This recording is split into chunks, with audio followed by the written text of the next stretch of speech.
रजौरी पुंछ की तमाम आवाम ने सेकंड फेज में अपने वोट जो हैं वो कास्ट कर चुके हैं और कहीं ना कहीं अब तमाम लोग इंतजार कर रहे हैं रिजल्ट का।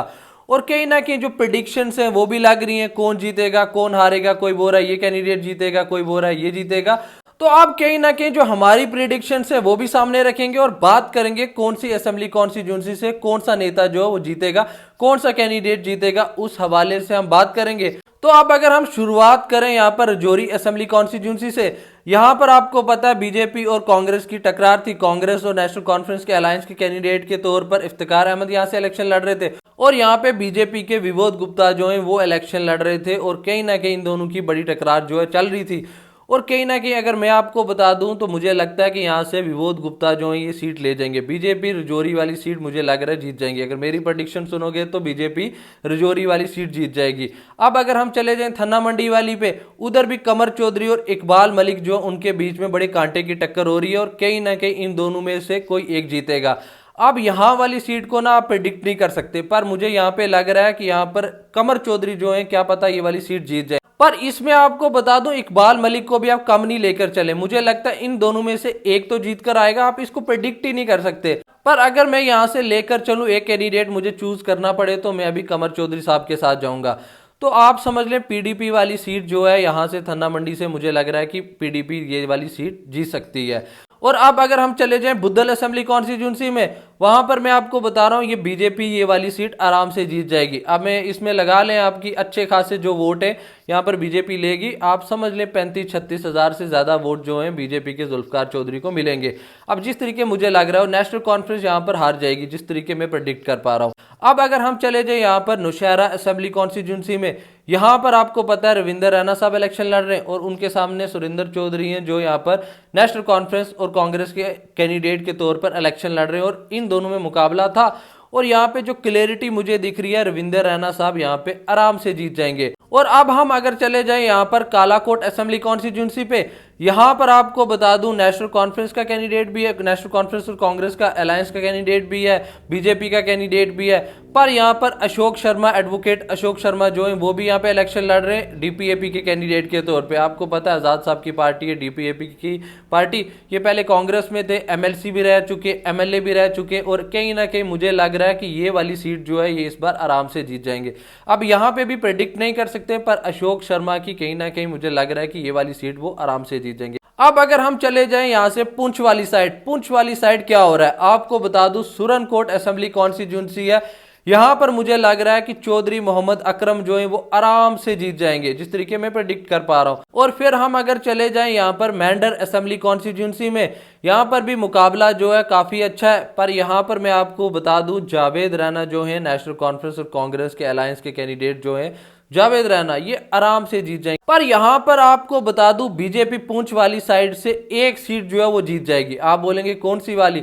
जिस तरीके मैं देख रहा हूं, जिस तरीके कहीं ना कहीं जो प्रिडिक्शन लगाई जा रही है और जिस तरीके मैंने माहौल देखा पूरा इलेक्शन का, यहाँ पर बीजेपी को पुंछ से आराम से सीट मिलेगी, पुंछ हवेली की। यहाँ पे जिस तरीके मैंने टोटली ये इलेक्शन फॉलो किया और जिस तरीके मैं देख पा रहा हूँ यहाँ पर चौधरी अब्दुल गनी जो है वो यहाँ पर ये पुंछ हवेली वाली सीट मुझे लग रहा है जीत पाएंगे, आराम से जीत जाएंगे। यहाँ पर मैंने आपको टोटल प्रिडिक्शन जो है अपनी रजौरी पुंछ की दे दी है। सब लोग दे रहे हैं प्रेडिक्शंस ये जीत रहा है ये जीत रहा है, पर मैंने आपको बता दिया पीडीपी यहाँ पर एक सीट जीतेगी रजौरी पुंछ से, जिस तरीके मुझे लग रहा है। और यहाँ पर जो बीजेपी है, बीजेपी यहाँ पर मैंने आपको बताया कि पुंछ हवेली वाली एक सीट जीतेगी और उसके बाद बुद्धल वाली जीतेगी, रजौरी वाली जीतेगी और नौशहरा वाली जीतेगी। ये मैंने 4 सीटें आपको क्लियरली बता दी हैं। पर यहाँ पर रजौरी वाली में थोड़ा डाउट है, पर कोई पता नहीं होता यहाँ पर क्या हो जाएगा। पर रजौरी वाली जो है मुझे लग रहा है विबोध गुप्ता आराम से जीत जाएंगे। पर मुझे यहाँ पे लग रहा है कि नेशनल कॉन्फ्रेंस के खाते में और कांग्रेस के खाते में एक सीट आएगी, वो होगी मेंढर वाली। मुझे जिस तरीके लग रहा है कि नेशनल कॉन्फ्रेंस पीर पंजाल से एक सीट लेकर जाने वाली है। तो आपको बताया मैंने कि यहाँ पर माहौल क्या और किस तरीके जो मेरी प्रेडिक्शंस हैं कि कौन जीतेगा कौन हारेगा, उस हवाले से मैंने अपना जो ओपिनियन है वो रखा, अपनी प्रेडिक्शन जो है वो रखी है। यहाँ पर मैंने आपको बताया कि पीडीपी एक सीट लेगी और यहाँ पे जो बीजेपी है यहाँ पर 4 सीटें जीतेगी, जिस तरीके मुझे लग रहा है। ज्यादा भी हो सकती हैं पर 4 सीटें जो है बीजेपी जीतेगी। पर जब रिजल्ट आएगा सब चीजें वाजिया तौर पे हो जाएंगी, कौन जीत रहा है कौन हार रहा है, सब चीज जो है एक टाइप से क्लैरिटी मिल जाएगी लोगों को। पर यहाँ पे मैं आपको अभी से एक चीज बता देता हूँ, आप देख लें अगर बीजेपी यहाँ पर 4 सीटें जीत जाती है, 3 सीटें जीत जाती है, रजौरी से जीत जाती है, या फिर बुद्धल से जीत जाती है, नौशहरा से अगर जीत जाती है और दीगर कुछ एरिया से जीत जाती है, तो मैं आपको बता देता हूँ बाकी जो कैंडिडेट हैं वो यहाँ पे इल्जाम तराशी जो है वो करना शुरू कर देंगे, वो बोलना शुरू कर देंगे यहाँ पे रिगिंग हुई है, यहाँ पे ये हुआ है, मशीन को ये हुआ है, ईवीएम हैक हो गई है, ये जिस तरीके आप देखा ना ये चीजें होती हैं, ये चीजें बोली जाती हैं। तो आपको बता दूं यहाँ पर जो भी जीतेगा एक क्लियरिटी से जीतेगा, एक फेयर तरीके से इलेक्शन हुए और जो भी यहाँ पर पोलिंग स्टेशन थे वो यहाँ पर मॉनिटर किए जा रहे थे सीसीटीवी कैमरा से, और यहाँ पे जो इलेक्शन कमीशन की नज़रें बहुत बारीकी से बनी हुई थी, यहाँ पर हर चीज़ का ध्यान रखा जा रहा था। यहाँ पे जो हमारी सिक्योरिटी फोर्सेस हैं उनने बहुत अच्छा इंतजाम किए, हमारी जितनी भी एडमिनिस्ट्रेशन है उनने बहुत फेयर तरीके इलेक्शन करवाने की कोशिश की और बेहतरीन जो इलेक्शन हुए बहुत अच्छे तरीके हुए। यहाँ पे कोई भी इल्जामात वगैरह नहीं लगा सकता, यहाँ पे जो है क्लियरिटी होगी है, चाहे आप किसी भी सीट की बात कर लें। यहाँ पर जो कैंडिडेट्स हैं जो हारेंगे वो तो के कुछ कुछ इल्जामात लगाएंगे, बोलेंगे यहाँ पे ये हुआ वो हुआ। आपको बता देता हूँ यहाँ पर क्लियरिटी है, बहुत अच्छे तरीके इलेक्शन हुए। अब जब रिजल्ट आएगा हर चीज वाज़ेह तौर पे पता चल जाएगी कि कौन यहाँ पे जीता कौन हारा। अब 8 तारीख का इंतजार करें।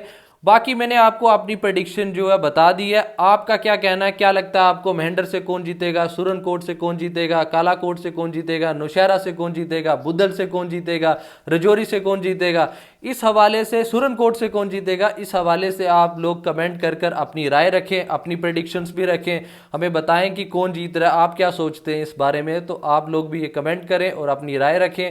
बाकी आपको बता दूं बैक टू बैक वीडियोस आती जाएंगी, और आपको अभी बता दूं 1 तारीख को जब इलेक्शन खत्म होंगे जम्मू एंड कश्मीर के, जब यहाँ पर रिजल्ट का दिन पास आता जाए, उससे पहले हम तमाम लोग बातें करेंगे कि कौन यहाँ पे सरकार बना रहा है, किसकी सरकार बनेगी, इस हवाले से हम बात करते रहेंगे। उसके लिए आप लोग मेरे साथ जुड़े रहना। बाकी आप सबका बहुत बहुत शुक्रिया मेरी ये वीडियो देखने के लिए।